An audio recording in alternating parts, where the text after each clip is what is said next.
Doctor ortho Ayurvedic oil and capsule. अब दर्द भी घुटने टेकेगा। Sultanpur MP MLA session court में राहुल गांधी को बड़ी राहत। मानहानि केस में राहुल गांधी की आवाज के नमूने की जांच वाली बीजेपी नेता की याचिका खारिज। 18 जुलाई को होगी मुख्य सुनवाई। मजिस्ट्रेट कोर्ट में चलेगा मूल मुकदमा।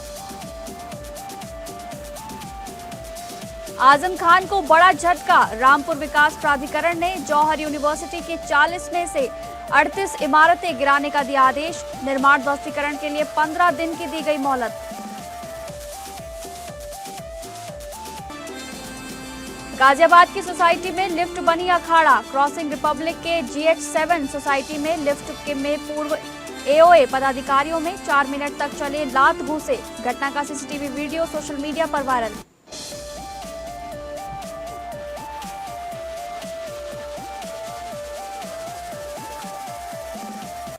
नमस्कार, मैं हूं डॉक्टर प्रसून। 2026 में छिड़ा अमेरिका इजरायल बनाम ईरान युद्ध इस समय अपने सबसे खतरनाक मोड़ पर है। जुलाई 2026 में युद्ध विराम टूटने और अमेरिकी सेंट्रल कमांड द्वारा ग्रेटर टूनब द्वीप पर और उत्तरी ईरान पर किए गए भीषण हवाई हमलों के बाद हालात बेकाबू हो चुके हैं। इस महायुद्ध के अंत में वैश्विक महाशक्तियों की स्थिति, रूस, चीन की भूमिका और दुनिया पर पड़ने वाले आर्थिक प्रभाव चर्चा का विषय बन गए हैं। युद्ध का असर भारत पर कैसा पड़ेगा यह भी जानना आवश्यक है। लेकिन हम आपको बता दें कि बीती रात अमेरिकी सेंट्रल कमांड ने ईरान के रणनीतिक रूप से बेहद महत्वपूर्ण ग्रेटर टूनब द्वीप पर मौजूद तटीय रक्षा प्रणालियों और क्रूज मिसाइल ठिकानों पर दिन के उजाले में भीषण हवाई हमले किए। अमेरिकी और इजरायली हमलों जैसे हालिया सिस्तान, बलूचिस्तान और टूनब द्वीप पर हमलों ने ईरान के सैन्य बुनियादी ढांचे, मिसाइल ठिकानों और रिफाइनरियों को भारी नुकसान पहुंचाया है। इजरायल वर्तमान में लेबनान, सीरिया, गाजा में सुरक्षा जोन बनाकर अपनी सीमाओं को सुरक्षित रखने का दावा कर रहा है। ईरान की परमाणु क्षमताओं और सैन्य ऋण को तोड़ने का ईरान का लक्ष्य पूरा हो सकता है। ईरान ने भी इसके जवाब में पूरे क्षेत्र में और स्ट्रेट ऑफ हॉर्मुज में तेल नाकाबंदी की धमकी दी है। अमेरिका इस युद्ध में अपनी पूरी नौसैनिक ताकत झोंक चुका है। सामरिक रूप से वह स्ट्रेट ऑफ हॉर्मुज पर अपना नियंत्रण स्थापित करने की कोशिश में सफल हो सकता है, लेकिन इसके लिए अमेरिका को भारी कीमत चुकानी पड़ सकती है। इस युद्ध का सबसे घातक असर दुनिया की जेब पर पड़ रहा है। स्ट्रेट ऑफ हॉर्मुज से दुनिया का लगभग 20% कच्चा तेल गुजरता है। वह इस समय युद्ध का मुख्य अखाड़ा बना हुआ है। वहीं हॉर्मुज जल स्ट्रेट से भारत का अधिकांश तेल आयात होता है और वहां कई भारतीय नाविक व्यापारिक जहाजों पर मौजूद हैं। यदि ईरान ने तेल का रास्ता रोककर भारत में पेट्रोल डीजल की कीमतों को आसमान छूने के लिए मजबूर किया तो भारत के भी हालात काफी गंभीर हो सकते हैं।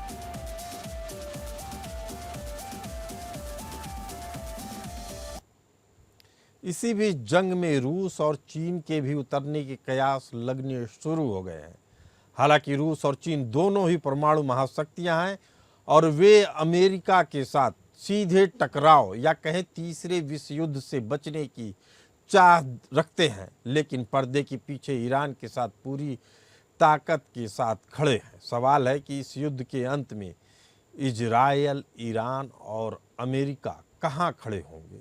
क्या दुनिया आर्थिक मंदी की मार झेल पाएगी? तो आपको बता दें कि इस युद्ध की शुरुआत और ईरान के सर्वोच्च नेता के मारे जाने की घटनाओं ने खाड़ी देशों में अमेरिका विरोधी भावनाओं को चरम पर पहुंचा दिया है। युद्ध के अंत में अमेरिका वैश्विक स्तर पर एक आक्रामक देश के रूप में देखा जाएगा, जिससे ग्लोबल साउथ में उसका प्रभाव घटेगा। युद्ध के अंत में ईरान एक अशांत और बिखरा हुआ क्षेत्र बन सकता है। इसके अलावा ईरान के एक्सिस ऑफ रेजिस्टेंस यानी हिजबुल्लाह, हुती और इराकी शिया लड़ाके एक अनियंत्रित और भूमिगत गुरिल्ला युद्ध जारी रखेंगे, जिससे यह क्षेत्र फिर दशकों तक शांत नहीं हो पाएगा। युद्ध के अंत में भी इजरायल खुद को चारों तरफ से दुश्मनों से घिरा पाएगा हिजबुल्ला और अन्य क्षेत्रीय ताकतों के जवाबी हमलों के कारण इजरायल लंबे समय तक एक गैरिसन स्टेट या कहा जाए छावनी जैसी स्थिति में इजरायल को रहना होगा। वहीं रूस वर्तमान में यूक्रेन संकट और पश्चिमी प्रतिबंधों से जूझ रहा है। ईरान में अमेरिकी सेना को उलझाए रखना चाहता है ताकि अमेरिका का ध्यान यूरोप से भटके, ताकि रूस दोबारा अपनी वही शक्ति पा सके जिसके दम पे वह अमेरिका को आंखें दिखाता था। ईरान के बाद चीन कूटनीतिक मंचों पर अमेरिका और इजरायल की घेराबंदी करेगा।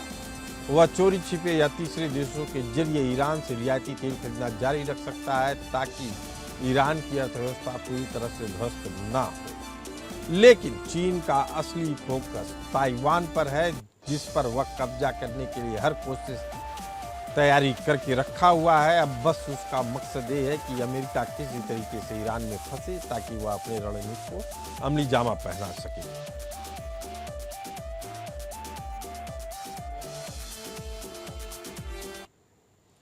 वैश्विक व्यापार का एक बड़ा हिस्सा विशेषकर एशिया और यूरोप के बीच ठप होने के कगार पर है। जहाज़ों का इंश्योरेंस प्रीमियम और माल ढुलाई की लागत यानी फ्रेट कॉस्ट कई गुना बढ़ चुका है। एक तरफ इन्फ्लेशन या कहा जाए महंगाई आसमान छू रही है, तो दूसरी तरफ महंगे ईंधन के कारण फैक्ट्रियों का उत्पादन घटेगा, जिससे बेरोजगारी और बढ़ेगी, विकास दर गिरेगी। तेल आयात पर निर्भर भारत, यूरोप और अफ्रीकी देश इससे बुरी तरीके से प्रभावित हो रहे हैं, आगे और बुरी तरीके से प्रभावित होंगे। इसी मुद्दे पर चर्चा करने के लिए हमारे साथ मौजूद हैं सुरेश कुमार गोयल जी, एक्स डिप्लोमेट, कमांडर भूषण दीवान जी, डिफेंस एक्सपर्ट, और थोड़ी देर में जुड़ेंगे जियोपॉलिटिकल एक्सपर्ट संजीव श्रीवास्तव जी। पहला सवाल सुरेश कुमार गोयल जी आपसे, चीन कूटनीतिक मंचों पर अमेरिका और इजरायल की घेराबंदी कर रहा है और ईरान से रियायती तेल खरीदना भी जारी रखे हुए है। दूसरी तरफ हार्मुज जलडमरू मध्य से भारत का अधिकांश तेल आयात होता है, वहां हमारे नाविक भी फंसे हुए हैं। ऐसे में भारत को तेल संकट और आसमान छूती कीमतों से बचने के लिए क्या चीन की तर्ज पर कूटनीतिक जोखिम उठाना चाहिए या कोई और रास्ता अपनाना चाहिए? देखिए, पहली बात तो ये है कि आपने कहा कि ईरान में, यूक्रेन में 3 मंचों पर चीन जो है अपना एक खेल रहा है, कूटनीतिक गेम कह लीजिए या अपनी चाल चल रहा है। मेरे ख्याल में हम लोग चीन को जरा ज्यादा ही इम्पोर्टेंस दे रहे हैं। चीन इम्पोर्टेंट है, लेकिन ऐसा नहीं है कि जो यूक्रेन में हुआ वो चीन की चाल थी या जो ईरान में हो रहा है वो चीन की चाल थी। इतना कहूंगा कि हाँ, जब सिचुएशन देखी कि जो ईरान में डेवलप हो रहा है, तो चीन ने अपने इंटरेस्ट को बचाने के लिए रास्ते निकाले कि कहाँ से कैसे ऑयल लिया जाए, और उसने सिचुएशन का फायदा भी उठा करके, ये भी सही बात है कि अब जैसे पाकिस्तान अगर मीडिएशन का एक दारोमदार उठाए हुए है, ये मैं समझता हूँ कि इसके पीछे चीन की सलाह रही होगी, हो सकता है नहीं रही हो, क्योंकि पाकिस्तान भी यूएसए के करीब आना चाहता है। ये जहां तक भारत का सवाल है कि भारत को कूटनीतिक रास्ता क्या अख्तियार करना चाहिए, देखिए अभी इस समय पर स्ट्रेट्स ऑफ हॉर्मुज से तेल निकालना जोखिम वाला काम है।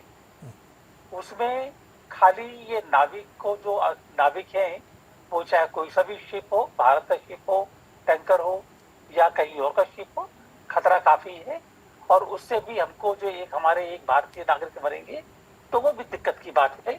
इसके अलावा शिपिंग कॉस्ट, इंश्योरेंस और प्रोटेक्शन में मिलना, ये सब बहुत दिक्कत की बात है ये। तो मुझको मेरा ख्याल है कि भारत को रास्ते इख्तियार करने चाहिए और ऑल्टरनेटिव रूट्स, ऑयल लेने का, फर्टिलाइजर लेने का। मैं समझता कि इस टाइम पर ऑयल या और एलपीजी के अलावा, एलएनजी के अलावा फर्टिलाइजर वो बहुत जरूरी है। तो ऑल्टरनेटिव सोर्सेज और भी डेवलप करने चाहिए। हमारे साथ संजीव श्रीवास्तव जी मौजूद हैं, geopolitical expert. Sanjeev ji, Iran के सर्वोच्च नेता के मारे जाने और अमेरिका की आक्रामक देश के रूप में उभरने के बाद खाड़ी देशों में अमेरिका विरोधी भावनाएं चरम पर हैं। लेकिन एक हाइपोथेटिकल सिचुएशन में यह मानते हैं कि यह युद्ध का अंत हो जाएगा। इस युद्ध के अंत के बाद क्या अमेरिका सुपर पावर के रूप में अपना वजूद बचा पाएगा? देखिए, इसका कोई दो राय नहीं है कि अमेरिका आज भी सबसे बड़ी शक्ति है, कोई सुपर पावर का स्टेटस आज भी है। और मेरे असेसमेंट के अनुसार United states of America middle east region में अपने जो प्रेजेंस को और अपने जो हेजेमोनी और डोमिनेंस को वो और बढ़ाने की कोशिश करेगा, क्योंकि इस युद्ध के बाद अमेरिका के ये जो चैलेंजेस हैं वो बहुत बढ़ गए हैं। और अमेरिका का जो मिडिल ईस्ट रीजन में जो इंटरेस्ट होता है उसमें बड़ा इंटरेस्ट इजराइल को डिफेंड करने का है और उसके कोर इंटरेस्ट में शामिल है। और इजराइल को की रक्षा के लिए अमेरिका अपनी सारी तैयारियां वहां पर लंबे समय तक करके रखेगा। दूसरा, जो मिडिल ईस्ट रीजन में अमेरिका के जो अन्य जो एलाइड और पार्टनर्स हैं और अमेरिका की जो बेसेस है उसकी सुरक्षा के लिए भी अमेरिका अपने पूरे प्रयास करेगा। और अभी आप देख रहे हैं कि चाहे वो सऊदी अरेबिया हो, यूएई और जीसीसी की जो कंट्रीज हो, वो जिस तरीके से ईरानियन टारगेट पे हैं उसको भी ध्यान में रखते हुए वो राष्ट्र भी चाहेंगे कि अमेरिका अपना जो प्रेजेंस है वहां पर बना करके रखे। इजराइल भी उसके लिए तो एक अस्तित्व का ही संकट है। चलिए, तो ठीक मेरा मानना है कि अमेरिका की जो हेजेमोनी और डोमिनेंस बना रहेगा और आगे आने वाले समय में भी अमेरिका अपने प्रेजेंस को बरकरार रख पाने में सफल होगा, ऐसा मैं मानता हूँ। जी, भूषण दीवान जी हमारे साथ मौजूद है। कमांडर भूषण दीवान जी, यदि अमेरिका हार्मुज पर नियंत्रण कर भी लेता है तो इस गुरिल्ला मोर्चे से निपटने के लिए उसे और इजराइल को सैन्य मोर्चे पर कितनी भारी कीमत चुकानी पड़ेगी? क्योंकि आप खुद भी कई मोर्चों पे युद्ध लड़ चुके हैं और जो अब लग रहा है कि इस युद्ध के अंत में भी युद्ध समाप्त हो जाए, इसकी आशंका बनी हुई है। क्या युद्ध के समाप्ति के बाद भी जो आतंकी समूह हैं इस जंग को थमने देंगे या अमेरिका पूरी तरीके से इन आतंकी समूह को एलिमिनेट कर पाएगा? जी डॉक्टर साहब, अमेरिका जो है ईरान के ऊपर वर्चस्व नहीं पा सकता है। अमेरिका जो है, ईरान जो है 1988 से लेके 48 साल अभी हो गए हैं। जो टैंकर्स वॉर था, ईरान इराक वॉर जो 8 साल चला, तब से ईरान ने ठानी हुई है कि अगर दोबारा हमारे पे आफत आई तो हमने पर्शियन हॉर्मुज को पकड़ लेना है। उसके लिए पूरी तैयारी की हुई है। उनका पूरा कोस्ट उन्होंने फोर्टिफाई किया हुआ है बड़ी मजबूती से। देखिए, ऐसा होता है एक आध पटाखा भी फूट जाए बाजार में तो आप भी मार्केट शॉपिंग करने नहीं जाएंगे, मैं भी नहीं जाऊंगा। उसी के चलते कोई शिपिंग कंपनी जाएगी नहीं, कोई भारी तबाही करने नहीं, कोई हॉर्मुज के गेट बंद कर, कोई गेट है भी नहीं करने नहीं। तो थोड़ा भी छुटपुट चलता रहेगा तो ये ट्रेड बाधित रहेगा। पर इसको सॉल्व करने का तरीका जो आपने पूछा, मैं हिंट देना चाह रहा हूँ छोटा इस मामले में। देखिए, ईरान कहता है कि VLCC 2 मिलियन बैरल्स लेके चलता है, तो हम $2 मिलियन युआन में चार्ज करेंगे। उसमें नो कह दिया यूएसए ने।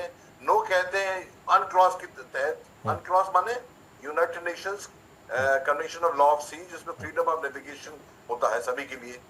जनाब, यूएसए ने साइन नहीं किया अनक्रॉस, ईरान ने साइन किया, रेटिफाई नहीं किया अनक्रॉस। और उसके बड़ी बात, अब तो ट्रम्प कह रहा है, सुना होगा टीवी पे आपने, हम अगर सेफ पैसे देते हैं मर्चेंट शिप्स को हॉर्मुज से, हम 20% चार्ज करेंगे। लेकिन ये स्टेटमेंट अगले ही दिन उन्होंने वापस भी ले ली है। जी भूषण दीवान कर लिया तो मतलब उनके मन में तो है ना। एक बार उसको कह था, इसको कह देंगे स्टेट ऑफ ट्रम्प। तो मैं ये कहता हूँ अक्लमंदी इस चीज में है। अभी JCPOA हुआ था 2015 में, किसने किया था? ओबामा ने। क्या किया था? काफी पैसे दिए थे ईरान को उस टाइम। तो ये देखिए, अगर लड़ाई सुलझानी है, अमेरिका भी मार खा रहा है, अमेरिका कितना भी कर ले, ईरान पे हावी नहीं हो सकता। भूषण दीवान जी, जल्दी से 30 सेकंड में ये समझना चाह रहा हूँ आपसे कि जो हम लोग बात कर रहे थे कि क्या इस युद्ध के अंत के बाद हमास, हूती जैसे जो संगठन है, हिजबुल्लाह जैसे, क्या यह युद्ध को समाप्त होने देंगे या गुरिल्ला युद्ध लड़ते रहेंगे? जी नहीं, ईरान अगर युद्ध 60 डेज का, इसका आंसर है हाईली पॉसिबल कि युद्ध बंद हो जाए। ये MOU चल रहा है 17 जून से, उसको 25-26 दिन हो गए हैं, अभी 30-35 दिन और हैं। उसके बीच में क्योंकि ये स्ट्रेटेजिक स्टेलमेट है। अमेरिका पूरा हावी नहीं हो सकता, ईरान पूरा वर्चस्व लेने पर नहीं हो सकता। इसलिए मेरी समझ में ये कुछ दिनों में ये पीस अकॉर्ड बनेगा। जब वो बन गया तो हुती सब खत्म हो जाएंगे, तब जरूरत ही नहीं है। भूषण दीवान जी, करेगा। आप जो बात कह रहे हैं, एक समझदार मुल्क होता तो शायद बातचीत के रास्ते पे कोई ना कोई निष्कर्ष निकल गया होता, लेकिन दोनों देशों की तरफ से, खासकर ट्रंप और खुमैनी की तरफ से जो गतिरोध बरकरार, उससे नहीं लग रहा है कि ये दोनों देश किसी भी चीज पे समझौता करने के लिए तैयार है। दोनों देश अपनी मांगों को लेकर अड़े हुए हैं। चर्चा कर रहे हैं ईरान, इजराइल, अमेरिका के बीच जंग के बाद आने वाले नतीजों की, जो पूरी दुनिया को हिलाकर रख देंगे। हमारे साथ इस पर चर्चा करने के लिए मौजूद हैं संजीव श्रीवास्तव जी, जियोपॉलिटिकल एक्सपर्ट। रूस और चीन सीधे सैन्य टकराव या तीसरे विश्व युद्ध से बच रहे हैं, लेकिन रूस यूक्रेन संकट के बीच ईरान का ध्यान यूरोप से भटकाने के लिए ईरान में अमेरिकी सेना को उलझाए रखना चाहता है, और चीन का फोकस इस आड़ में ताइवान पर कब्जा करने का है। इस छिपे हुए सैन्य एजेंडे के बीच क्या यह युद्ध पर्दे के पीछे एक वास्तविक ग्लोबल प्रॉक्सी वॉर में बदल चुका है, जिसके नतीजे तीसरे वर्ल्ड वॉर के तौर पे देखने को मिल सकते हैं? संजू जी। देखिए प्रसून जी, तीसरा वर्ल्ड वॉर तो पॉसिबल नहीं होगा, क्योंकि यदि कोई तीसरा विश्व युद्ध शुरू होता है तो वो न्यूक्लियर वॉर में बदल सकता है, और न्यूक्लियर कंडीशन में लड़ा जाने वाला युद्ध बिल्कुल नहीं हो सकता। कोई इतना बड़ा जोखिम नहीं ले सकता।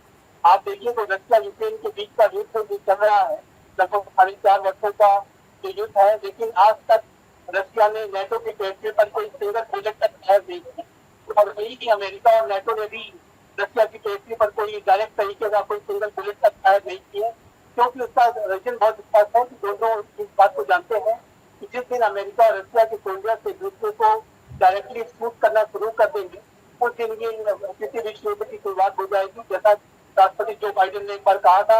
और फिर ये कब न्यूक्लियर वॉर में बदल जाएगा, कब ये म्यूचुअली एश्योर्ड डिस्ट्रक्शन यानी बैड की सिचुएशन में पहुंच जाएगा, कोई नहीं जानता, और ये सर्वनाशी स्थितियां पैदा करेगा।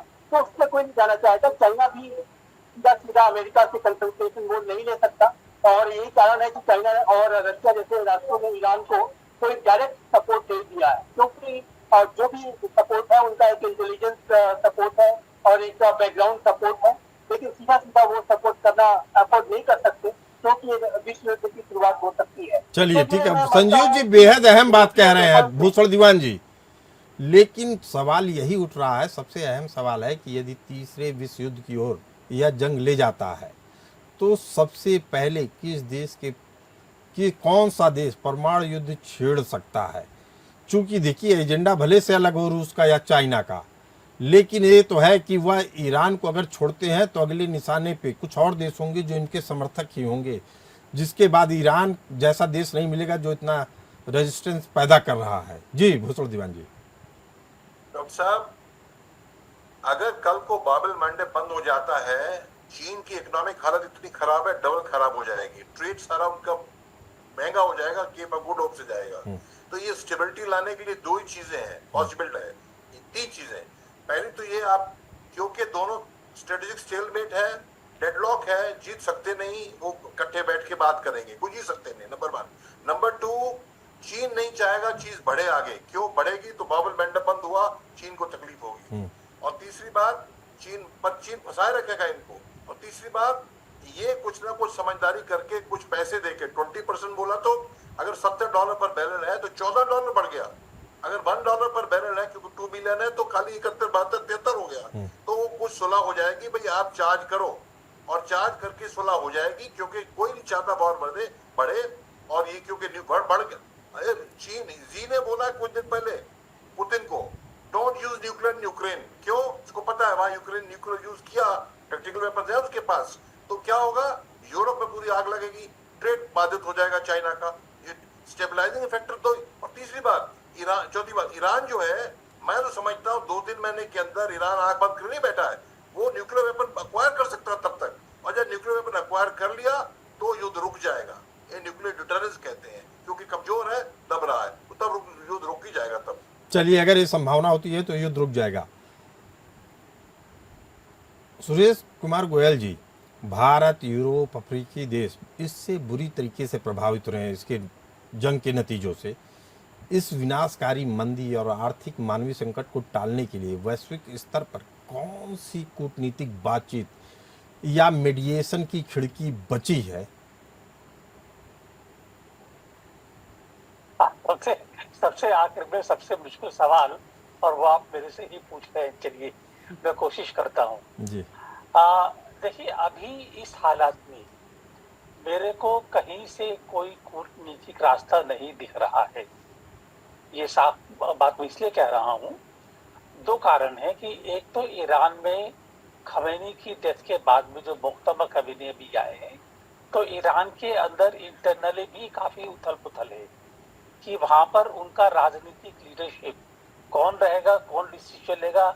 IRGC या खमेनी क्लर्जी तो है वो, लेकिन जो बाकी पॉलिटिकल लीडरशिप है, तो मेरा ख्याल है इस टाइम पर जो उथल पुथल मची हुई है, अमेरिका भी जानता है, और अमेरिका जानता है कि ईरान इस समय कोई भी डिसीजन लेने की हालत में नहीं है। प्रेशर बना हुआ है, लेकिन कुछ समय के बाद में मेरा ख्याल है ईरान भी देखेगा कि उसे कोई ऐसा रास्ता निकालना पड़ेगा ताकि उसका वो बिल्कुल ही खत्म ना हो जाए, क्योंकि चांसेस ये आ रहे हैं कि खत्म हो जाए। एक तो चीज ये है। दूसरा ये है कि अमेरिका भी मिड टर्म इलेक्शंस आने वाले, तो उसको भी रास्ता अलग निकालना है। तो मेरा अपना ख्याल ये है कि ये चलता रहेगा, कुछ अर्से और चलेगा, लेकिन कुछ टाइम के बाद में दोनों ही कम से कम टेम्परेरीली, परमानेंटली अभी भी नहीं होगा, टेम्परेरी रुक करके कोई रास्ता निकालेंगे। ये MOU शायद चलता रहे या कुछ और हो, यही मेरे को रास्ता नजर आ रहा है।